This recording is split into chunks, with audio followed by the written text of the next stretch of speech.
What to do, beloved? It's the lads. Back at it once again.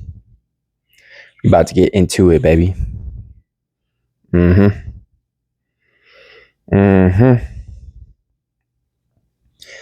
something deep. Into something that's gonna be something. You know what I'm saying? Verse 34. Chapter 10. Book of Matthew. Think not that I am come to send peace on earth. I came not to send peace, but a sword. For I am come to set a man at variance against his father, and against his and the daughter against her mother, and the daughter-in-law against her mother-in-law. And a man's foes shall be they of his own household. He that loveth father or mother more than me is not worthy of me. And he that loveth son or daughter more than me is not worthy of me. And he that taketh not his cross and followeth after me is not worthy of me. He that findeth his life shall lose it, and he that loseth his life for my sake shall find it. Now this is something that I feel like a lot of modern day churches, a lot of evangelical types, type of activities, I don't know if they're really beyond this, right? A lot of the mega churches type of activities, they ain't trying to push on this right here. This little segment, this subject matter, because it's not nice, right? It ain't warm, cuddly, it ain't something that's super palatable to most people. But honestly, I think it's pretty hard. I think it's pretty tough, right? Throwing it back to 34. Thinking not, I am come to send peace on earth. Jesus didn't come. That's what the Jews thought, right? And hey, well, interesting. Matthew, book of the Jews, right? The Jews thought the Messiah was going to come back, help them conquer everything, put them in power. They're ruling the world. They get 7 servants and seven slaves, technically, to each Jew, or maybe it's like 7,000. I don't even know.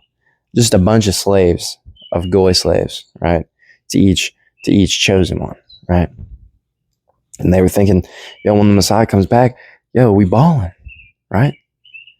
And that's a lot of the stuff that I think most of the big mega church types will say is like, oh yeah, it's all about peace and love, which, yeah, bro, guess what? It is about love, but love ain't tolerance, love ain't just getting pushed over, doing whatever. Love ain't compromising on your values that you hold dear, right? And that define your way of life, right? It's not love, right? I came not to send peace, but a sword. Because guess what? When you live, I know there's probably at least a few people that'll watch this that they're the only one that reads the Bible in their family, that follows the Lord in their family, right? And what usually happens? What usually happens when there's a single person that starts? I don't even know another scenario in which what happens when someone starts reading the Bible, what the people around them start to do versus let's say, I don't know, bruh, OnlyFans, right? Or drugs, right? A lot of the time, and I know in my case, right, when I started to do drugs, most of the people around me, they didn't really do too much. They didn't really care. Even even the people that that read their Bibles and stuff and like followed the Lord didn't really do too much, right? When I started going out partying and stuff like that, and the people around me, my friends, they started doing it with me, right? They if they weren't already doing it, right? And I just said OnlyFans because it's something that's like very popular now, and I can say to the girls or whatever, most of the girls are most like the moms and stuff are like, hey yo, like good job. I'm like the dads aren't really gonna say anything, even if they don't agree with it, right? Where you start reading the Bible, you start praying, you start going to church, you're gonna get ridiculed. Hey, with the OnlyFans, I'm sure the little brothers gonna be out there, big brothers gonna be out there giving them something. You know what I'm saying? Giving them some flack, talking down on them. Type. Which hey, that's what little brothers and big brothers are for, right? They don't. They respect. Yeah. That's what little brothers and big brothers are for, bro. Straight up checking you. But you start going to church, praying, reading the Bible, bro. Everybody, majority of people, are gonna be starting to drop on you, right? They're gonna start hating on you. They're gonna start doing that. Majority of people are gonna start doing what they can to question that and to, almost pretty much get you to stop, right? And hey, right there, you already said it. Like, Ayo, I came not to send peace, but a sword. Even people you don't know, you start saying you go to church, they may be looking at you funny. Majority, right? Majority, I'm not saying everybody, but majority, people are going to look at you weird, right? People are going to make automatic assumptions off of their perceived truths or facts that are perceived. You know what I'm saying? Parentheses on that or whatever, quotes on that. It's not that they're actual facts. It's just that, like, off of the information that they have, those are facts, and that information is a lot of times not correct, right? But yeah, I'm going in a little too deep there. He's not here to bring that peace, right, and bring everyone together, right? Because people that are in their sin, right, ain't ever gonna mesh with people that are trying to get out, right? Crabs in a bucket type activities, you know what I'm saying? 35. For I am come to set a man at variance against his father, and the daughter against her mother, and the daughter-in-law against her mother-in-law, right? So yeah, just like kind of what I was like thinking about there. But yeah, your son, right? Your father, right? Like, let's say that your father that's going to church and her just reading the Bible, right? Got Bible values, following the Lord, right? I'm not even talking about going to church, just following the Lord, right? And your son, hey bro, guess what? Boys, they rebel, right? They go through a lot of times. Becoming a man, you gotta think for yourself, right? You gotta test your own theories, right? You gotta live, right? You gotta be able to have your own experiences and stuff like that. So a lot of times that's going to clash with the father that's had his experiences and wants his son to learn from them instead of making the same mistakes. And if you're a smart man, right? If you mature quickly, you will learn from your father's mistakes, even from the mistakes he doesn't know that he made. You know what I'm saying? You'll use your father as an example and hear the things that he says. And maybe that's where you can make your own decisions on, oh, he's telling me to do this, but is this something that's going to make me better than him? You know what I'm saying? Or is this going to keep me at the same level as him? Right? Your father, you should always strive to be better than your father. But the only way you can be better than your father is to learn from his mistakes, right? And to learn from his experiences and to hear him, listen to him. You know what I'm saying? But that's not what I'm talking about. I'm talking about the son not being smart and just pushing away his father because he doesn't want to be a lame Jesus guy, right? Reading his Bible every day, right? And wants to be cool like his friends, going to the shows, going to the concerts, going out to do all the crazy things, being a rebel, right? It's only natural that most men, most young boys, young men, whatever, are going to want to rebel, push against something. I mean, dudes like to fight, you know what I'm saying? It's fun. We do it even to just play, right?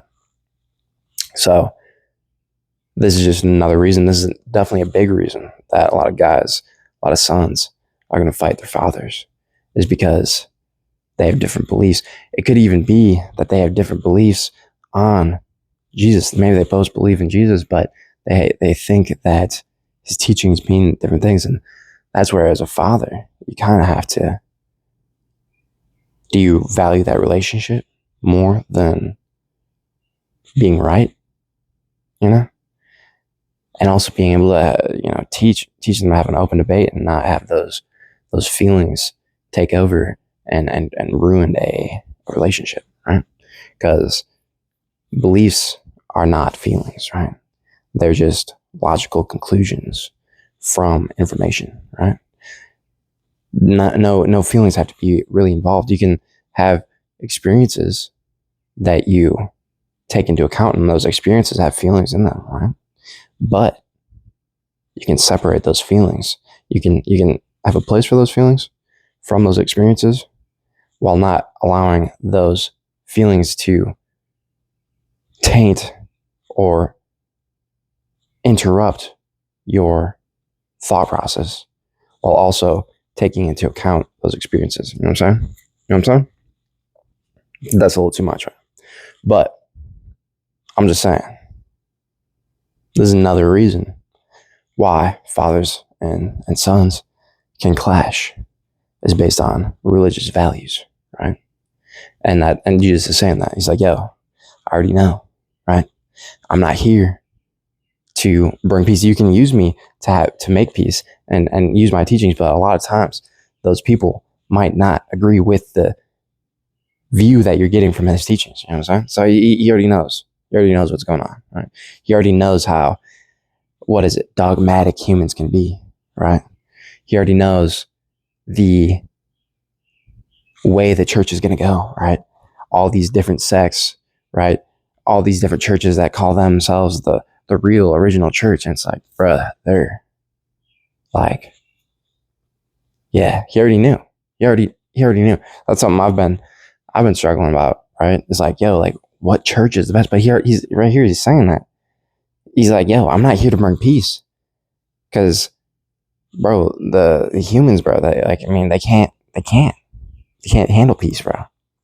They can't handle that stuff. They gotta have some type of conflict, right? That's just the way of the world. As long as there's sin in it, right? You just can't. You can't. If there's peace, they're gonna fight with God. Yeah. Right? Adam and Eve. It was just two of them, right? Nobody's fighting. Who'd they fight? God. So it's just, he's not here to bring peace, right? He's here because he already knows he's going to be a reason. He's going to be a reason that brothers fight brothers, right? Civil War. Both sides thought they were on God's side, right? Crusades. Both sides thought they were on some type of God's side. Now, maybe that's a little different, but regardless, Crusades, the Crusaders thought they were on God's side. They were fighting in the name of the Lord, which arguably might be the real taking the Lord's name in vain more than saying God and Jesus in derogatory terms. I don't know. But like he said, he's not here to bring peace, right? He's here to save you from your sins. But it's not going to bring world peace, right? It doesn't work like that because we don't let it, right? Just don't work. Sorry. It is what it is. I think it's interesting, though, as we go on here, the daughter against her mother and the daughter-in-law against her mother-in-law, that he uses two analogies, two examples for women. Because, and in my eyes, women are their own worst enemies. Women hate women more than men hate women, right? Women have more issues with other women than they have with men, right? Seemingly, typically, in my experience, girls will be very, very diabolical and rude to other women when they see them as a threat more than men will be, right? To other men, right? Men, like I'll acknowledge a threat, but I'm not about to go out and, unless it's a very clear and obvious threat to my children, right, or my family, right, or my household in general. And even then, I'm going to avoid that conflict for them. If it's just me, hey, bro, like right now, I mean, I wouldn't, because I got those hopes and dreams, right? But if it was just me without any hopes and dreams and I was just a man, yeah, bro, I'd be on that. But I do have all that stuff behind me, so I ain't, right? Or women, I don't know if it's just because maybe they're just not as extreme as men, right? So they're more willing to go into that conflict because it's not like they're going to just kill them, but they are going to like disgrace them and like do things that suck, right? More often, more, like girls at bars will start fights and then have their boyfriend finish them, right? So it's like that type of activity, right? That's getting into too much. I just thought it was interesting that he uses two examples for women and only one for men, and that's kind of where my head went, right? And a man's foes shall be they of his own household. Yes, sure. Very true. Very interesting. It be your own people. It be your own homies, right? Be your own blood, right? How many stories is it? Brothers taking another brother's stuff, taking another brother's wife, taking another brother's, money in a business, right? Be your own people. Or your father taking your money, right? I know my dad did that. I had a piggy bank full of stuff, full of money, right? Getting to full, and then all of a sudden he's like, oh yeah, I need some money, right? I need some money. He broke that. Never got a dime. I don't even know what he spent on. I don't even know. But never got a dime out that, right? How many stories we got of that, right? Fathers, mothers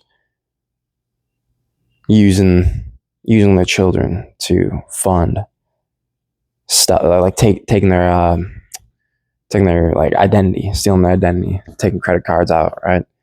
Buying things and whatnot. Usually, I guess, seemingly money and stuff. But, or, a father like betraying their children into human trafficking, right? Stuff like that. All that stuff, bro. Money. At the end of the day, it's money most of the time. Root all evil, right? But a man's foes shall be they of his own household. Again, we already talked about this, right?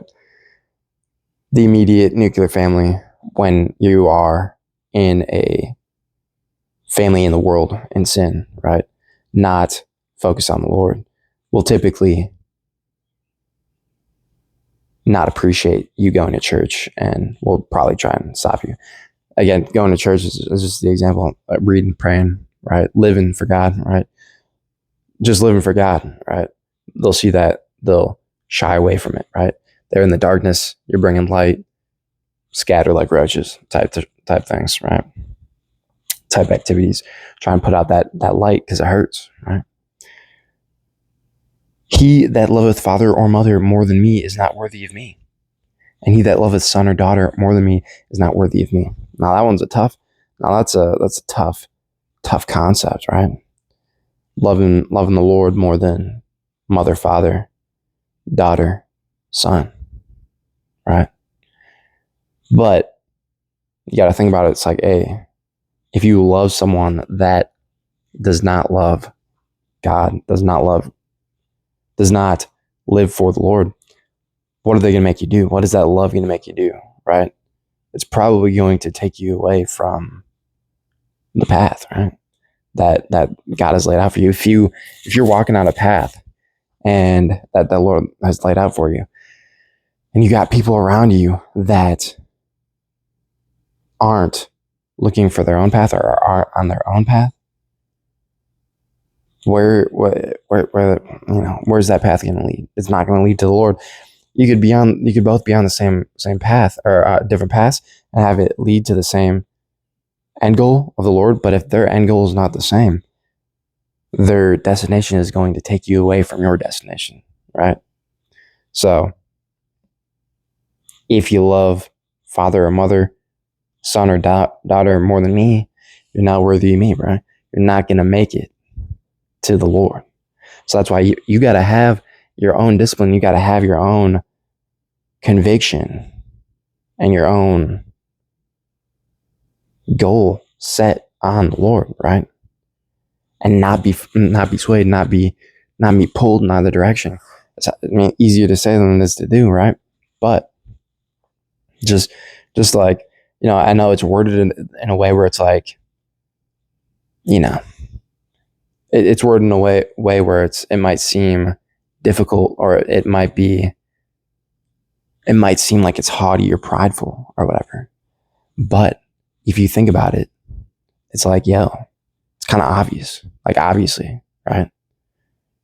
Like, everything else in the world is trying to get you away from the Lord, right? Unless they too are trying to get to the Lord. And even then, they're going through the same battle. They're going through the same rough waters. Are they going to be as convicted? Are they going to be as firm in their goal as you are, right? That's why you got to you can have your people, you can have your love, your family, your children, but you got to be firm. You got to be disciplined, right? You got to have that relationship with the Lord, right? And I'll be that person that they can look to when they are getting tossed around by those rough waters, right? Be the anchor, right? That they can, or just be the ship that they can hold on to, right? Help pull them through some difficult times, right? Keep them on the path, right? You got to think about that, And I think that's what that's saying, right? 38, and he that taketh not his cross and followeth after me is not worthy of me, right? And your cross, right? Your struggle, right? Your pain and suffering, all that, right? That's what you can't. It's a path of pain, right? It's a struggle. It's going to have betrayal, right? It's going to it's just not going to be easy, right? Like, anything that's worth it is going to be tough, right?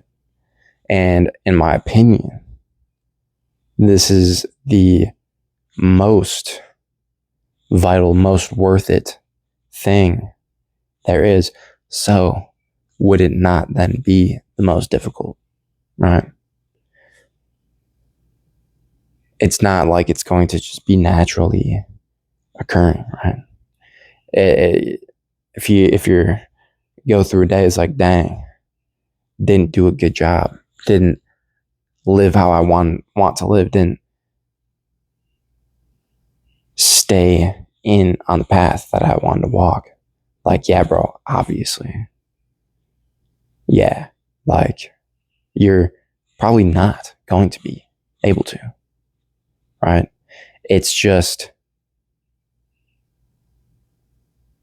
knowing that you didn't is half the battle, right? Accepting that you aren't going to be able to is half the battle. And then asking the Lord for help, right? And knowing that you're going to get in your own way, right? You're going to, yeah, obviously, right? What is it? The heart is willing, the soul is willing, or whatever, but the flesh is weak, right? Like, yeah, bro, every day ain't gonna be perfect. I don't think there's gonna be any day that's gonna be perfect, right? But knowing that, again, I think is half the battle. And asking the Lord for help through those times, and just to stick with you anyway, right? I mean, He is, but asking for that, and then also appreciating that, right? Yeah, you got to pick up your cross. You got to know that it's gonna be tough. You got to know that it's gonna be difficult, right? It ain't easy because it's worth it, right? And then 39, he that findeth his life shall lose it, and he that loseth his life for my sake shall find it, right? I mean, same theme, different wording, right? But I think it's pretty fire wording. Probably, honestly, the way that most of the time the Bible's written, where it's like just kind of ends off with those bangers, with pretty much like every thought process ends off with a crazy banger line, one liner, right? He that findeth his life shall lose it, right? So you find all the things that you enjoy in life, right? And are fun and pleasurable and stuff. And, you're exploring yourself or whatever, right? You're spending so much time like exploring, right? Finding yourself, right? That you ain't finding God, right? And the thing is, like, most people are out there like trying to find themselves and stuff, not worrying about God, not giving their life to God, because they think that they only have a limited amount of time to do the things that they want to do. But a majority of the time, like, God, He created us because He loves us, right? He loves us, right? A majority of the time that you give your life to Him and work towards his path and work towards Him and have your goals set on Him, a majority of the time, like, his path is going to lead, as much as it's a struggle, right? He still loves you and wants you to grow, right? And in my experience, I've found the things that I most love to do following Him versus the times when I was out doing the things that I thought I liked to do and thought was fun and, thought brought me joy and pleasure and stuff. Like, I didn't, like, I've realized that those things actually weren't really what I wanted to do, like, those things were fairly empty. Not to say that I wish I didn't do those things, like, obviously sometimes, but because everyone has regrets and stuff, but I do appreciate those times and learning from those times, and then realizing that those times that I learned from and realized and stuff weren't what I thought they were,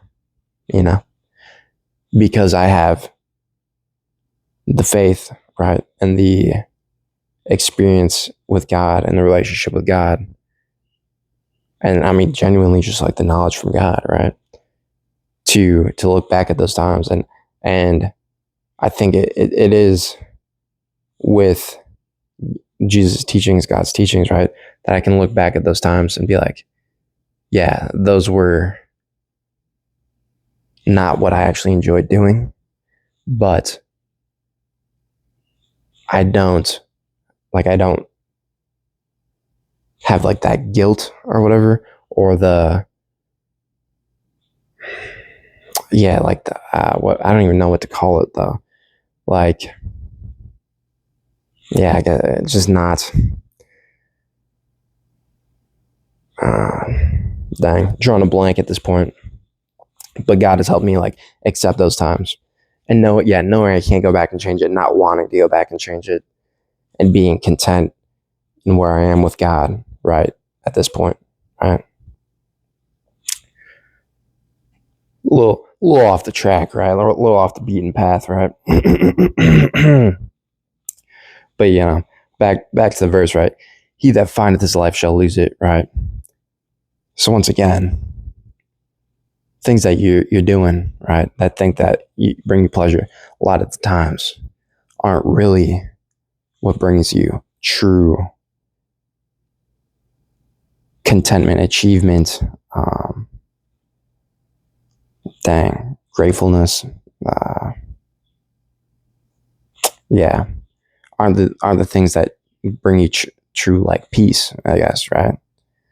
They're just things to fill up time. It's most of the time that thing, and like you think that's you, but really, if you put God first, right? If you lose your life for His sake, you'll find it, right? If you give away your life and all the time that you could spend being out there finding yourself and stuff and give it to God, most of the time, in my experience, you are going to find what brings you true contentment and peace that you wouldn't have been able to find if you were out there giving all your time to yourself instead of God, right? I know that's a tough concept and a tough thing to, accept, and a lot easier to say, but if you can hear anything, right, in my experience, giving your life to God will give you a lot more fulfillment, and you will be able to find those things that you truly desire, right? Because a lot of things I do today, this stuff, right, that stuff, whatever, the drip, right, the aspirations that I have with my business and stuff, and the goals I have for my future wouldn't have been without God, right? A lot different when I didn't have Him. And those things that I had my sights set on when I didn't have Him, pretty whack, pretty temporary, pretty vapid, if you really think about it. So, yeah, that's why I wanted to have like a separate video for that segment. That was a lot, but hey, appreciate y'all sticking around. Love you. Ask the Father to bless you. In Jesus' name, amen.